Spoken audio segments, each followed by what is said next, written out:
মোহতারাম হাজিরিন, আপনাদের সামনে গত জুমায়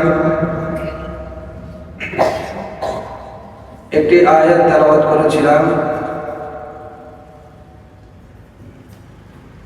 যে আয়াতের মধ্যে আল্লাহ পাক রব্বুল আলামিন দুইটা বিষয় আমাদেরকে আদেশ দিয়েছেন। কয়টা বিষয়? দুইটা বিষয়। এক নম্বর হলো আমানত, দুই নম্বর হলো ইনসাফ করা, মানুষের মাঝে ইনসাফ করা। এই দুটা বিষয় আল্লাহ তাআলা আমাদেরকে যে আয়াত তেলাওয়াত করেছি, আয়াতের মধ্যে আল্লাহ তাআলা আমাদেরকে আদেশ দিয়েছেন, ওয়াজ করেছেন, নসিহত করেছেন। এরপর আল্লাহ তাআলা এই দুটো বিষয়ের আলোচনা করে, বয়ান করে আমাদেরকে আল্লাহ তাআলা বলেন, ইন্নাল্লাহা নি'মা ইয়া'iদুকুম বিহি। এই দুইটা বিষয়ের বয়ান কতটা চমৎকার, কতটা সুন্দর। আল্লাহ বয়ান করে, ওয়াজ করে, আল্লাহ আবার নিজের বয়ানের প্রশংসা করেন যে আপনার বয়ানটা অনেক সুন্দর। অর্থাৎ যে দুটা বিষয় আল্লাহ তাআলা আমাদের কাছে দিয়েছেন, এই দুটা বিষয় অত্যন্ত গুরুত্বপূর্ণ। এর মধ্যে একটি হলো আমানত। আমানতের কয়েকটি প্রকার আপনাদের সামনে গত জুমায় আলোচনা করেছিলাম। এক নম্বর হলো মুআমালাতে আমানত। একজন মুসলমান অন্য মুসলমানের কাছে কোন সম্পদ, কোন জিনিস আমানত রাখলো, এই আমানত কোন ধরনের ব্যবহার করা যাবে না। যেমন মসজিদের টাকা আপনার কাছে জমা আছে, আপনি মসজিদের সভাপতি হন, সেক্রেটারি হন, ক্যাশিয়ার হন। এই মসজিদের টাকা যখন আপনার কাছে আছে, এই মসজিদের টাকা আপনার কোনো কাজে আপনি ব্যয় করতে পারবেন না, ব্যবসার কাজে ব্যয় করতে পারবেন না। যেভাবে আছে ওভাবে থাকতে হবে। আপনি ভাবলেন যে মসজিদের প্রয়োজন হলে মসজিদের টাকা মসজিদে দিয়ে দেব, এখন আমি এটা নিয়ে ব্যবসা করব, কারণ এই মসজিদের টাকার মালিক এটা একমাত্র আল্লাহ। মসজিদের যত সম্পদ আছে, অক্ষবিত যত সম্পদ আছে, সবকিছু মালিককে আল্লাহ। আপনার জিনিস আপনি মাত্র দান করলেন, দান করার সাথে সাথে এর মালিকানা আপনার আত্মীয়, এবং দান করার পর এটা মসজিদের কমিটিরও মালিকানা। এটা কার মালিকানা? আল্লাহ। মসজিদের বিষয় তো আলাদা, আরো গুরুত্বপূর্ণ, জঘন্য বিষয়। তাছাড়াও এমনি কারো কোনো আমানত আপনার কাছে কেউ আমানত রাখলো, এটাও আপনি ব্যবসার কাজে ব্যয় করতে পারবেন যতক্ষণ পর্যন্ত সে যদি অনুমতি দেয় যে আপনি ব্যবহার করেন, আমার প্রয়োজন মতো আমাকে দিয়ে দিতে হবে, তখন ব্যবহার করা যাবে। আপনি যদি তখন ব্যবসার কাজে লাগান, ব্যবসার যদি কোনো মুনাফা আপনার অর্জিত হয়, এটা আপনি খাইতে পারবেন। কিন্তু অনুমতি ছাড়া তার আমানত দিয়ে যদি আপনি ব্যবসা করেন, এই ব্যবসার লভ্যাংশ আপনি মালিক, আপনি খাইতে পারবেন। এমনি ভাবে আপনার কাছে কোনো হারাম কিছু টাকা আছে, সুদের 1 লক্ষ টাকা আছে, আপনি ভাবলেন আমি এই টাকাগুলো খাবো না, এই টাকাগুলো দিয়ে আপনি ব্যবসা করবেন। কি করবেন? ব্যবসা করবেন। 2-1 বছর ব্যবসা করার পর সুদের টাকাগুলো আমি আল্লাহ রাস্তা দিয়ে দিব, কিন্তু যেটা ব্যবসা হয় সেটা খাবো না, যেটা ব্যবসা হয় সেটা খাবো না, এটাও চাই না। কারণ যে মূল পুঁজি, এটার মালিক আপনি না, এটা হারাম। হারাম থেকে যেটা বাইরে হবে সেটাও কি হারাম। 1 নম্বর আমানত হলো মুআমালাত, একজনের সম্পদ আরেকজনের কাছে আমানত রাখা। 2 নম্বর বলেছিলাম একজনের কথা, কেউ আপনার কাছে কোনো কথা বলবো, এই কথাটাও আপনার কাছে আমানত, কারো কাছে বলতে পারবেন। 3 নম্বর হলো দায়িত্ব। একদম এলাকার নিম্ন শ্রেণী থেকে একদম উপর পর্যায়ে দেশের কর্মকর্তা পর্যন্ত সবগুলো দায়িত্ব, এগুলো আমানত। এগুলো কি আমানত। দায়িত্ব পালনের ক্ষেত্রে কোনোভাবে যদি খেয়ানত হয়ে যায়, কারো উপর জুলুম হয়ে যায়, কারো প্রতি আপনি সদুপযোগী করলেন, সরকারের পক্ষ থেকে চাউল আসলো, আপনি আপনার ভাইকে যতটুকু একজন দেশের নাগরিক হিসেবে পাওয়ার কথা আপনি এর চাইতে বেশি দিয়ে দিলেন, আমানত খেয়ানত। আমানতের খেয়ানত করবে। কোন ব্যক্তির আমানত খরচ করা, একজন ব্যক্তির হক আপনি নষ্ট করলেন, এর থেকে মাপ চাইলে সহজ, মাপ চাওয়া যায়, কিন্তু দেশের একটা টাকার মালিক পুরো দেশের সদস্য না। দেশীয় সম্পদের আত্মসাৎ করা এটা মারাত্মক গুনাহ। কেন? এই জন্যই, কারণ হলো এর মালিক একজন না, এর মালিক পুরা দেশের যত সদস্য আছে, যত নাগরিক আছে। সরকারি পক্ষ থেকে আপনার কাছে কোনো অনুদান আসছে, এই অনুদান বন্টন করার আগ পর্যন্ত এর মালিক, একটা চাউলের মালিক পর্যন্ত পুরো দেশের মালিক, পুরো দেশের সদস্য যত নাগরিক আছে সবাই এর মালিক। এর থেকে যদি আপনি 1 টাকাও খেয়ানত করেন, আপনার কাছে আপনি রেখে দেন, আপনি খেয়ে ফেলেন, পুরা দেশের নাগরিক থেকে আপনাকে ক্ষমা চাইতে হবে। আর এটা অসম্ভব, এটা কি অসম্ভব সবার থেকে মাপ চাওয়া। এই জন্য তো দায়িত্বের ক্ষেত্রে অনেক সতর্কতার সম্বন্ধে হাদিস আসছে, কোরআনের আয়াত আসছে। আর এই দায়িত্বকে যদি আপনি সঠিকভাবে আদায় করতে পারেন, এরও ফজিলত আল্লাহ পাক, আল্লাহ রাসূল সাল্লাল্লাহু আলাইহি ওয়াসাল্লাম হাদিসে বর্ণনা করেছেন। যেন দায়িত্ব অনেক বড় কঠিন। এজন্য তো সাহাবায়ে কেরাম দায়িত্ব নিতে চাইলেন না। আমরা তো দায়িত্ব নেওয়ার জন্য আগ্রহী, যে আমাকে কেন মসজিদের সভাপতি বানাই না, আমি কেন হতে পারি না, হওয়ার জন্য কত চেষ্টা, আমি কেন মেম্বার হতে পারি না, চেয়ারম্যান হতে পারি না, নেতা হতে পারি না, মানে হওয়ার জন্য যত চেষ্টা আছে সবকিছু করি। এটা তো কত বড় দায়িত্ব, কত বড় আমানত। বিন্দু পরিমাণ যদি খেয়ানত হয়, আল্লাহর কাছে আপনাকে আসামি হয়ে দাঁড়াইতে হবে।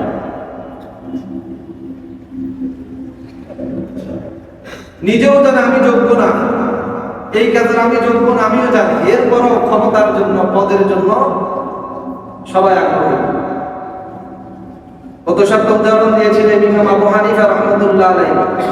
তিনি জেল পর্যন্ত গিয়েছেন, শুধু বিচারকের দায়িত্ব উনি নেয় নাই এই জন্য। অথচ ওই সময় তার চাইতে যোগ্য আর কেউ ছিল না।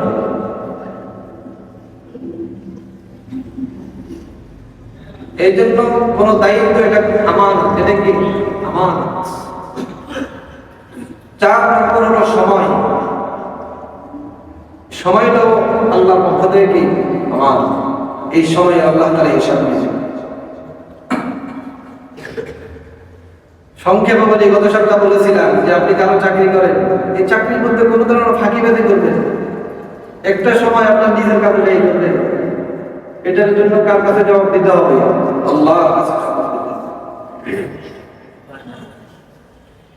8 ঘন্টা ডিউটির মধ্যে আপনি 1 ঘন্টা অবহেলা করে কাটাই দিলেন, আর আপনি মাস শেষে বেতন দিলেন, এই বেতন আপনার জন্য হালাল হবে না। আমরা তো শুধু মনে করি সুদ খাওয়া হালাল, ঘুষ খাওয়া হারাম, সুদ খাওয়া হারাম, ঘুষ খাওয়া হারাম, ইত্যাদি এগুলো হারাম হবে। হারাম এছাড়াও অনেক আছে। আমাদের কাজের মধ্যে, আমাদের কর্মের কারণে আমাদের উপস্থিত সম্পদ হালাল হারাম হয়ে যায়।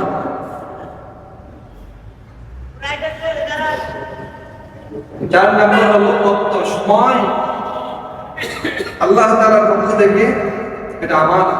যে আমানতের পরিপূর্ণ কদর করতে হবে। আমানতের খেয়ানত করলে রাসূল করিম সাল্লাল্লাহু আলাইহি ওয়াসাল্লাম বলেন, قال رسول الله صلى الله عليه وسلم لا إيمان لمن لا أمانة له ولا دين لمن لا عهد له। রাসূল করিম সাল্লাল্লাহু আলাইহি ওয়াসাল্লাম বলেন, যার আমানতদারিতা নেই, আমানত ঠিক নাই, তার ঈমান নেই। আমানতের সম্পর্ক ঈমানের সাথে, অন্যান্য আমলের সম্পর্ক কিন্তু আমলের সাথে, কাজের সম্পর্ক আমলের সাথে, কিন্তু আমানত এমন একটি গুরুত্বপূর্ণ বিষয় যার সম্পর্ক কার সাথে? ঈমানের সাথে। আমানতদারিতা ঠিক না থাকলে রাসূলুল্লাহ বলেন সে মুনাফিক। কারণ মুনাফিকের আলামত রাসূল 3টা বর্ণনা করেছেন। কয়টা? 3টা। অন্য হাদিসে 4টাও বর্ণিত আছে। রাসূল করিম সাল্লাল্লাহু আলাইহি ওয়াসাল্লাম বলেন, আয়াতুল মুনাফিকি সালাস, ইযা হাদাসা কাযাবা ওয়া ইযা তুমিনা খানা। রাসূল করিম সাল্লাল্লাহু আলাইহি ওয়াসাল্লাম বলেন, মুনাফিকের আলামত হলো তিনটা। এক নাম্বার, সে যখন কথা বলবে কথায় কথায় মিথ্যা বলবে, প্রতিটি কথায় মিথ্যা বলবে, মিথ্যা না বললে হয় কিন্তু এরপরও সে মিথ্যা বলবে। ওয়া ইযা তুমিনা খানা, তার কাছে যখন কোনো আমানত রাখা হবে সে আমানতের খেয়ানত করে। ওয়া ইযা ওয়া'আদা খালাফা, আর যখন সে কোনো কিছু ওয়াদা করে, ওয়াদা করার সাথে সাথে সে ওয়াদাটা পূরণ করে না, বরং ওয়াদার খেলাফ করে, ওয়াদা ভঙ্গ করে। অন্য হাদিসের মধ্যে আসছে ওয়াফি রাওয়ায়াতিন উখরা ওয়া ইযা খাসামা ফাজারা, মুনাফিকের আরেকটি আলামত হলো মুনাফিক যখন ঝগড়া লাগে, ঝগড়া লাগার সাথে সাথে সে গাল মন্দ শুরু করে দেয়, বলে নাউযুবিল্লাহ। এই চারটা গুণ, কয়টা গুণ? চারটা। মিথ্যা বলা, আমানতের খেয়ানত করা, এবং ওয়াদা ভঙ্গ করা, এবং মানুষকে গালি দেওয়া। মানুষকে কি গালি দেওয়া? গালি অন্যায় নেই, কোনোভাবে দেওয়া যায় না। বলেন আমি অন্যায়ভাবে গালি দিই, ন্যায়ভাবে গালি দিয়েছি। গালিটা ন্যায়ভাবে দেওয়া যায় না। কোন মানুষকে ন্যায়ভাবে কি গালি দেওয়া যায় না। অন্যায় হোক ন্যায় হোক কোনোভাবেই গালি দেওয়া কি যায় না। আপনি একটা বিচারকের কাছে দেন, অন্যায় করলে এটা বিচার আছে, কিন্তু গালি দেওয়ার অনুমতি শরীয়তে নেই। তো মুনাফিকের আলামত হলো সে যখন ঝগড়া লাগবে, একটু তার মাথা খারাপ হয়েছে, সে গালি গালাজ শুরু করে। এটা হলো মুনাফিকের আলামত। এই আলামতগুলো আমাদের মধ্যে ভরপুর। কি বলেন, আমাদের মধ্যে নাই?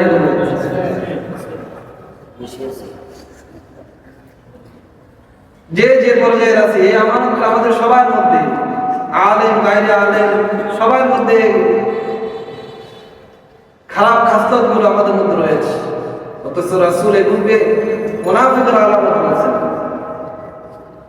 এই জন্য এই খারাপ মুনাফিকের আলামতগুলো থেকে ইনশাআল্লাহ আমরা বিরত থাকতে রাজি আছি ইনশাআল্লাহ। আল্লাহ পাক রব্বুল আলামিন আমাদের প্রত্যেককে এই চারটা ঘৃণিত গুণ থেকে, কাজ থেকে আল্লাহ তাআলা আমাদেরকে হেফাজত করে, সকল মিলে আমিন। 5 নাম্বার হলো আল্লাহ পাক রব্বুল আলামিন বলেন প্রত্যেক মানুষের যে জান মাল এটাও আমানত। এটাও কি আমানত? এটা আল্লাহর পক্ষ থেকে আমাদের কাছে আমানত। আল্লাহ পাক রব্বুল আলামিন কোরআনের মধ্যে ইরশাদ করেন, ইন্নাল্লাহা আশতারা মিনাল মুমিনিনা আনফুসাহুম ওয়া আমওয়ালাহুম বিআন্না লাহুমুল জান্নাহ। আল্লাহ পাক রব্বুল আলামিন বলেন, আমি মুমিনদের জান এবং মালকে জান্নাতের বিনিময়ে আমি মুমিনের জান এবং মালকে আমি ক্রয় করে নিয়েছি। বলেন সুবহানাল্লাহ। আল্লাহ পাক বলেন মুমিনের জান এবং মাল আমি জান্নাতের বিনিময়ে তাদের থেকে ক্রয় করে নিয়েছি। এই জান আল্লাহর পক্ষ থেকে আমাদের কাছে কি আমানত। এই মাল আল্লাহর পক্ষ থেকে আমানত। মাল আপনার মাল, আপনি যে জায়গায় ইচ্ছে ওই জায়গায় খরচ করতে পারবেন না। আপনার যতটুকু প্রয়োজন, আপনি যত ভালো খাইতে চান খাইতে পারবেন, সমস্যা নেই।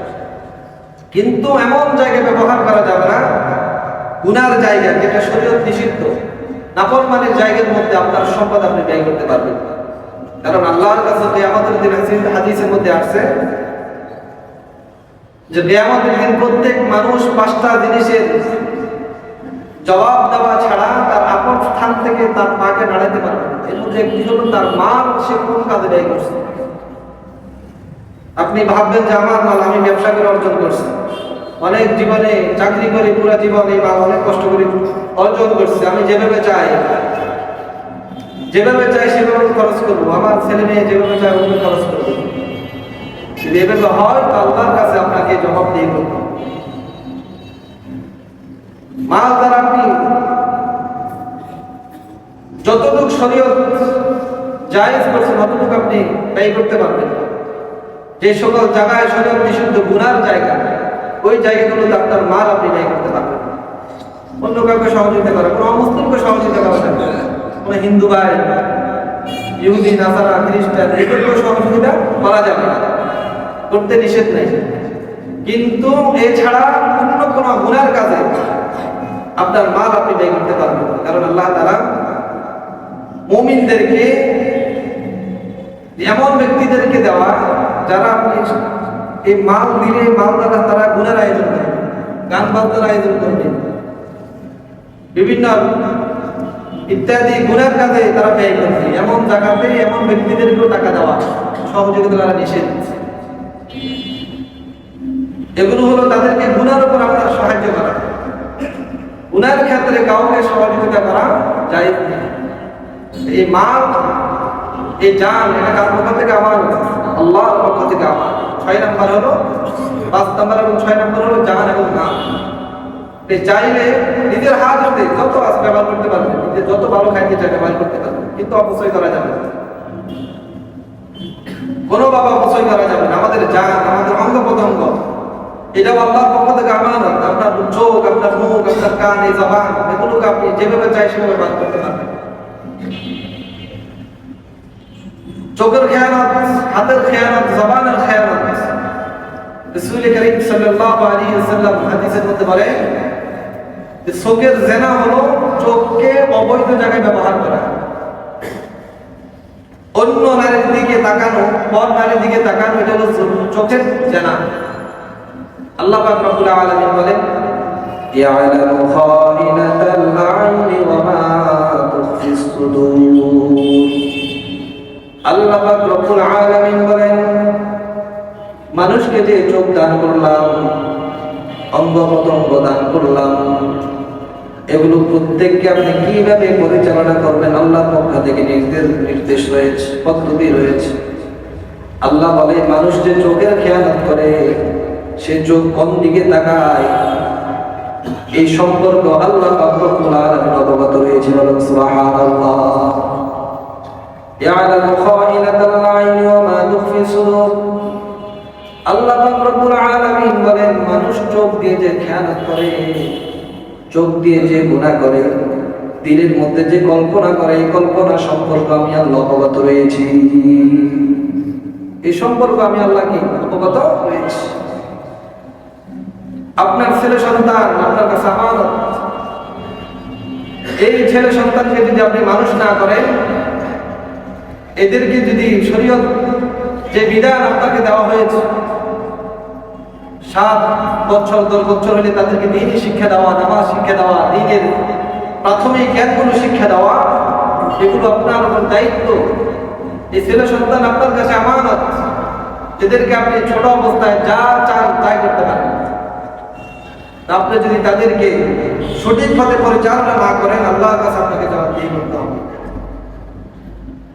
কোরআনের মধ্যে আসছে এই ছেলে সন্তান যারা মা বাবা থেকে দ্বীনি শিক্ষা পায় না, মা বাবা দ্বীনি শিক্ষা দেয় নাই, আর এর কারণে তারা নাফরমানি করেছে, কিয়ামতের দিন তাদের জন্য জাহান্নামের ফায়সালা হয়ে যাবে।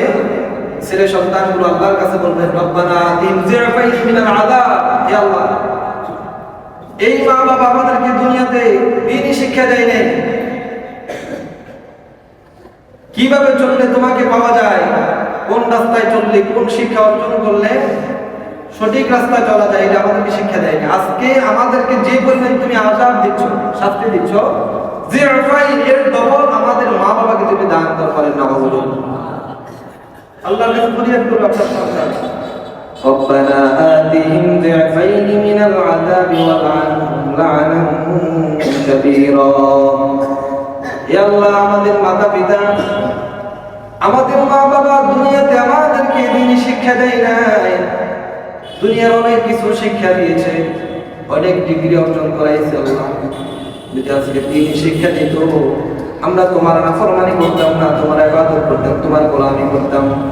এই দ্বীনি শিক্ষা না দেওয়ার কারণে আজকে আমরা জাহান্নামে হয়েছি। আল্লাহ, এই মা বাবার কারণে আজকে আমাদেরকে জাহান্নামে যাইতে হচ্ছে। আল্লাহ, আমাদের মা বাবাকে আমাদের চাইতে ডবল আযাব দিয়ে দাও। বলেন নাউযুবিল্লাহ।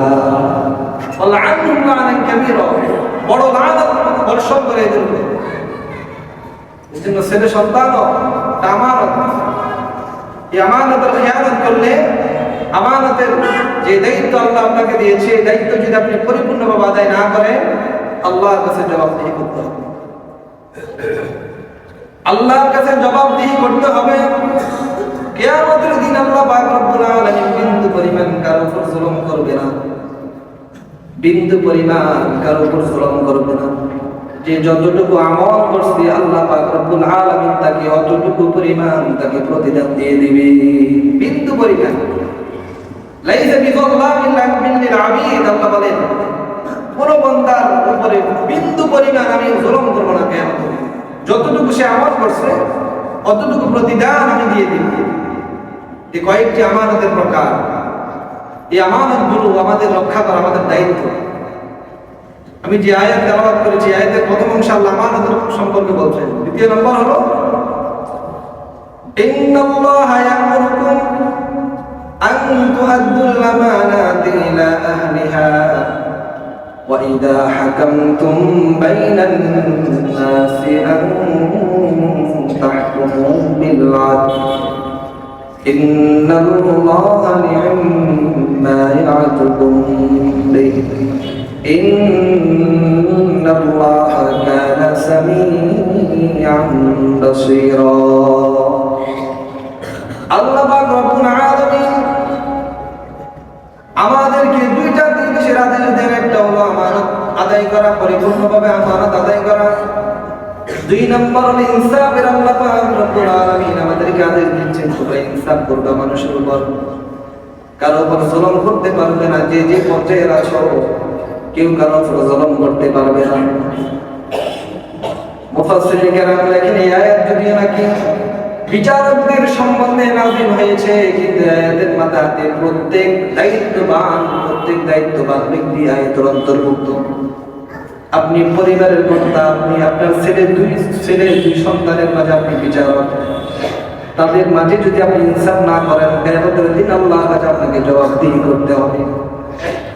আপনি আপনার এলাকার প্রতিনিধি, এলাকার অনেক বিচার অনেক কিছু আপনার কাছে আসে, আপনি যদি পরিচিত হিসেবে কারোর পক্ষে আপনি জানেন, স্বজন প্রীতি করেন, কিয়ামতের দিন আল্লাহর কাছে জবাবদিহি করতে হবে। আপনি আপনার দেশের বিচারক, আপনি যদি বিচারক হয়ে যদি ইনসাফের বিচার না করেন, আল্লাহ পাকের কাছে কিয়ামতের দিন আপনাকে জবাবদিহি করতে হবে। বিল আদল ওয়াল ইনসাফ। আল্লাহ পাক রব্বুল আলামিন আমাদেরকে ইনসাফের আদেশ দিচ্ছে, তোমরা ইনসাফ করো। যে যে পর্যায়ে আসো না কেন, যে যে পর্যায়ে আসো না কেন, প্রত্যেকের অধীনে দুই একজন হলো লোক থাকে। ইনসাফ করতে বলেছেন আল্লাহ। সাহাবায়ে কেরাম হযরত ওমর ইবনে খাত্তাব রাদিয়াল্লাহু তাআলা আনহুর ঘটনা তারিখের কিতাব আল-বাদায়া ওয়ান নিহায়া মধ্যে আছে।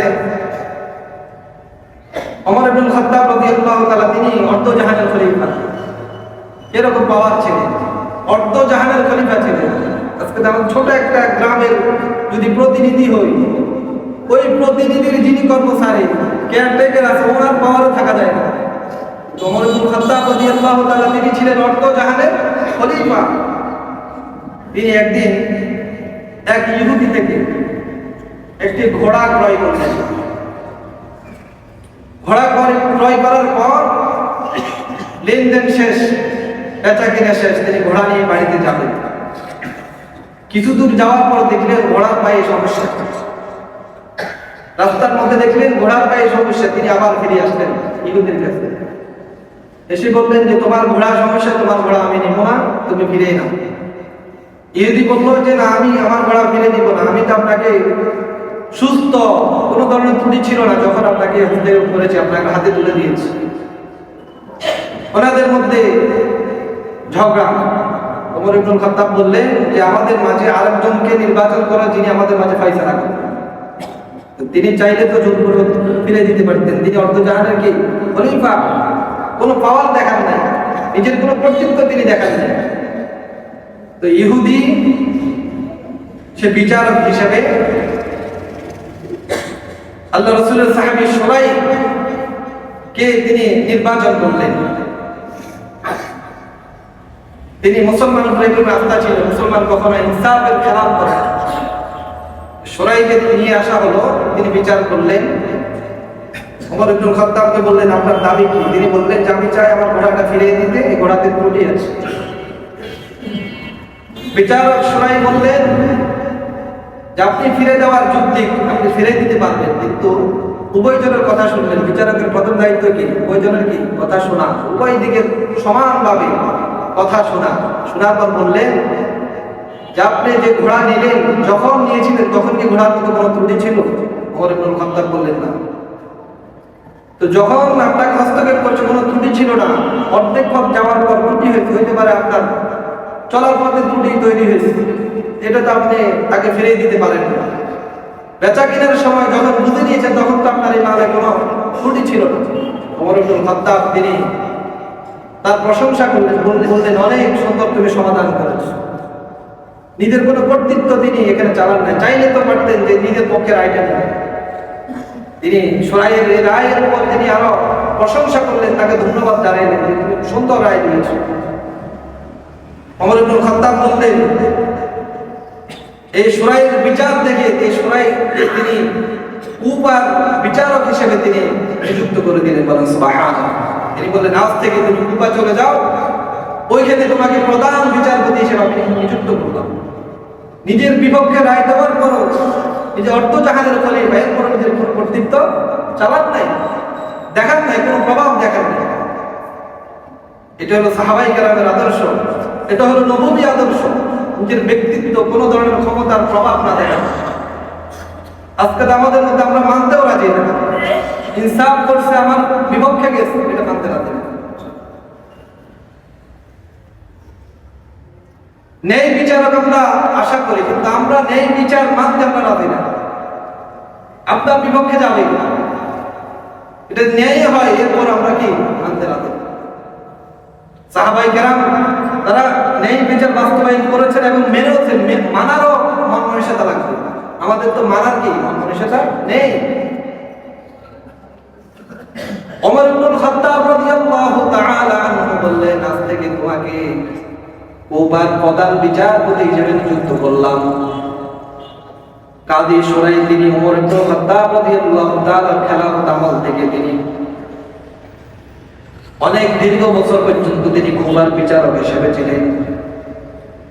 আলী রাদিয়াল্লাহু তাআলা যখন কুফাতে গমন করলেন, ইসলামের রাজধানী যখন মদিনা থেকে কুফাতে স্থানান্তরিত হলো, আলী রাদিয়াল্লাহু তাআলা তিনি চলতে লাগলেন লোহার পোশাক, যেটাকে বর্তমানে টুকরো পোশাক বলা হয়, এটা নিয়ে তিনি চলতে লাগলেন। যাওয়ার পথে তার ঘোড়া থেকে এই পোশাকটা পড়ে গেল, দূর থেকে একটা ইহুদি দেখছে আলী রাদিয়াল্লাহু তাআলা এই পোশাকটা পড়ে গেছে।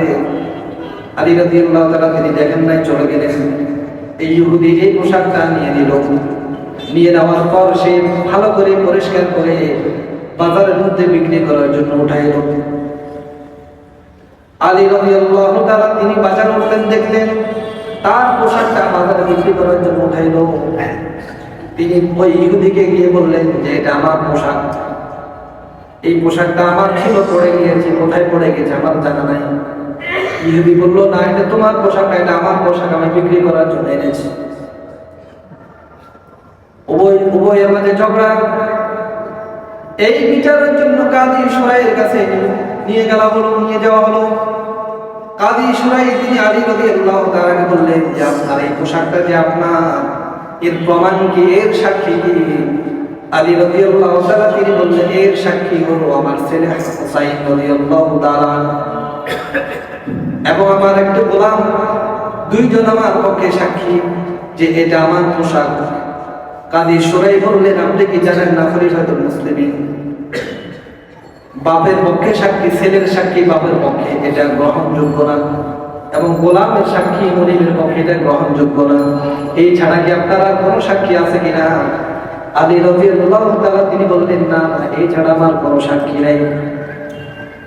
কাজী সুরাই তিনি ইহুদির পক্ষে রায় দিয়ে দিলেন যে এটা আপনার পোশাক না, আপনার কোনো সাক্ষী নাই।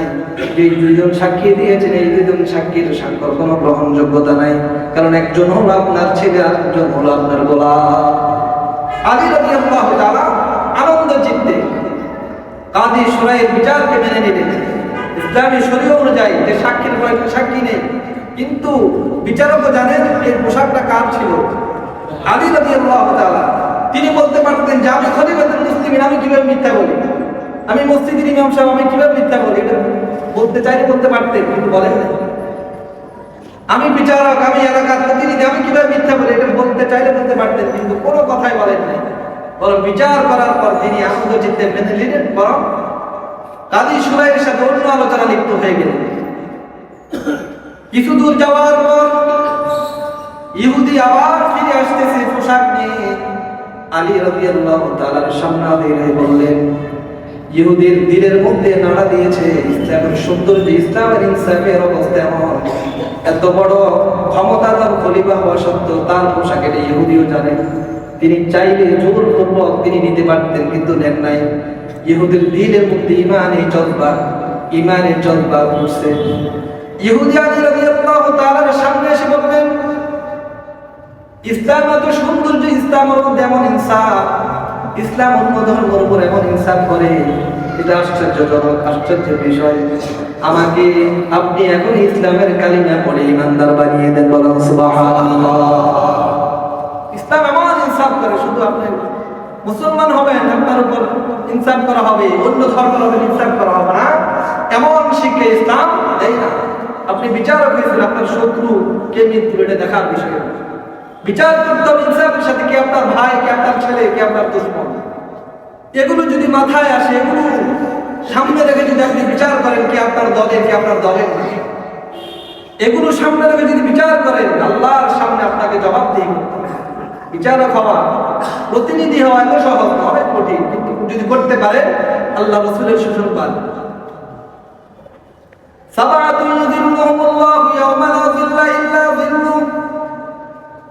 যদি আপনি ইনসাফ করতে পারেন, রাসূল করিম সাল্লাল্লাহু আলাইহি ওয়াসাল্লাম আপনার ব্যাপারে সুসংবাদ দিচ্ছেন, কিয়ামতের দিন আল্লাহ পাক রব্বুল আলামিন যেই দিন আরশের ছায়া ছাড়া আর কোনো ছায়া থাকবে না, ওই দিন আল্লাহ 7 শ্রেণীর ব্যক্তিকে আল্লাহ তাআলা আরশের নিচে ছায়া দিবেন, বলেন সুবহানাল্লাহ। এক নম্বর হলো ইমামুল আদিল,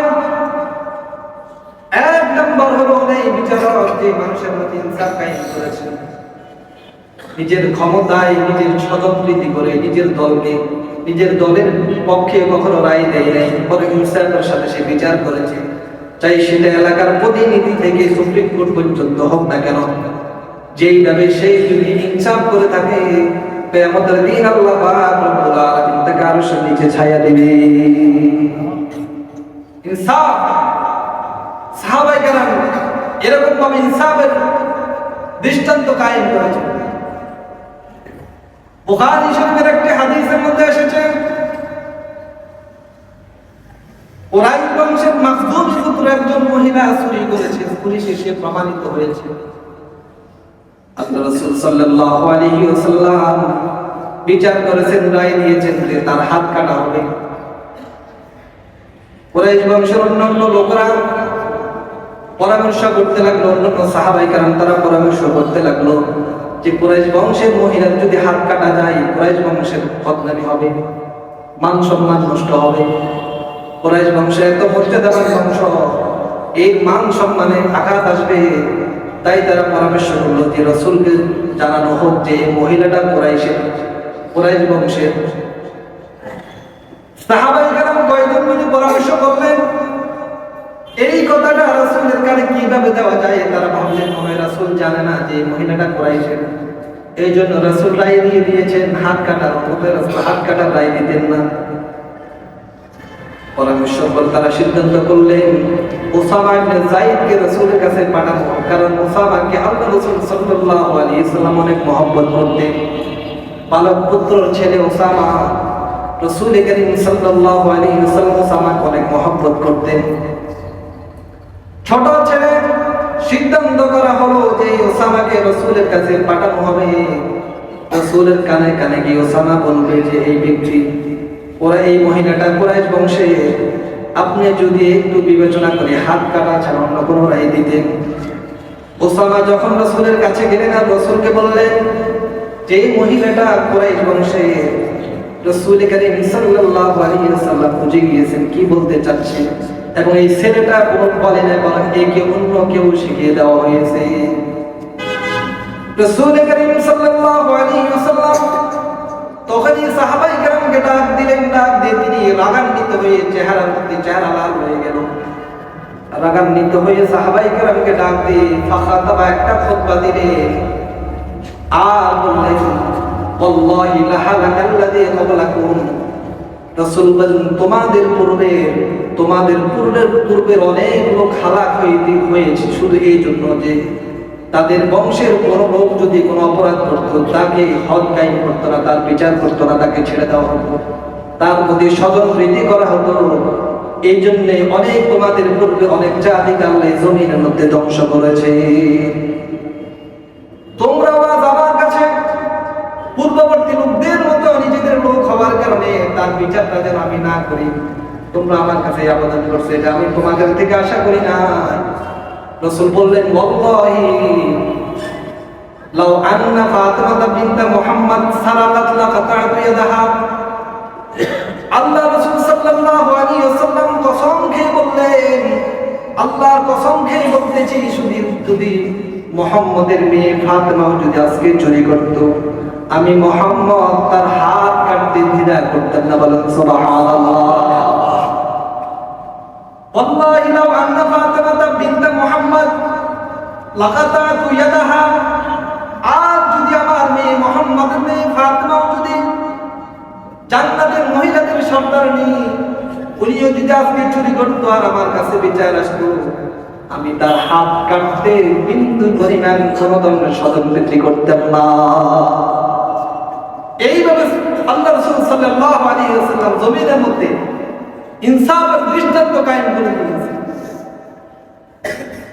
আবু বকর রাদিয়াল্লাহু তাআলা আনহু তিনি রাস্তা দিয়ে চলতেছেন, এক ইহুদি বলতে লাগলো যে আল্লাহ পাক রব্বুল আলামিন যখন একটা আয়াত নাযিল করছেন যে তোমরা আল্লাহকে কর্জ হাসানা দাও, তোমরা আল্লাহকে কর্জ হাসানা দাও, আল্লাহ মানুষকে বলেন তোমরা আমাকে কর্জ হাসানা দাও, এই আয়াত যখন নাযিল করেছে, ইহুদিরা তখন বলতে লাগলো, আবু বকরকে দেখি বলতে লাগলো, এতদিন শুনছি যে